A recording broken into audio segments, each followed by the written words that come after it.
কি একা একা কি করছ? তো ফুলের টবগুলো নিয়েছি, আপনাদেরকে বললাম যে খাটে সাজাইবো, এই তো। আর আরো 2-3টা লেগে হইলো নি, একটু ঘন হইতো। আর আজকে গোটা ঘর সাজাতে মানে এলোমেলো হয়েছিল, মেজুজাত করতে দেখেন সবকিছু। এখন খালি বিছানাটা ঝাড়া লাগবে, বুঝছেন? বিছানাটা ঝাড়লে হয়ে যাবে।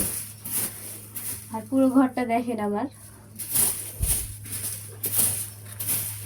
মনে করেন যা যা আমার আছে এটাতে আমি খুশি, অনেক আলহামদুলিল্লাহ। আর আল্লাহ যদি তৌফিক দেয় হয়তো আরো অন্য কিছু হবে, ভালো কিছু।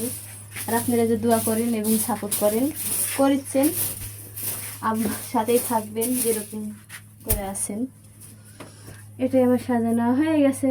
এখন দেখেন কেমন লাগছে। আর 2 নম্বর ঘরটা চলেন দেখে আসি। ঝাড়াঝাটা দিয়ে একটু আগে সুন্দর করে একটা ইয়া করেছি যে বার ভেঙে যায়, হাত খালি ঝাড় দিয়ে ভেঙে ফেলে দেয়, তাই জন্য এটি দড়ি বাইন্ধে টাঙ্গা থাকি। ভালো থাকি, যখন ঝাড় দিব তখন লাগাবো। তো পর্দাটা লাগাইছি, আলুটা দিই। ইন্দুরে খাত করেছিল এই পাড়িয়ার উপরে 3-4 জায়গায় খাত করেছিল, ওখানে মানে আলু থোয়া আছে।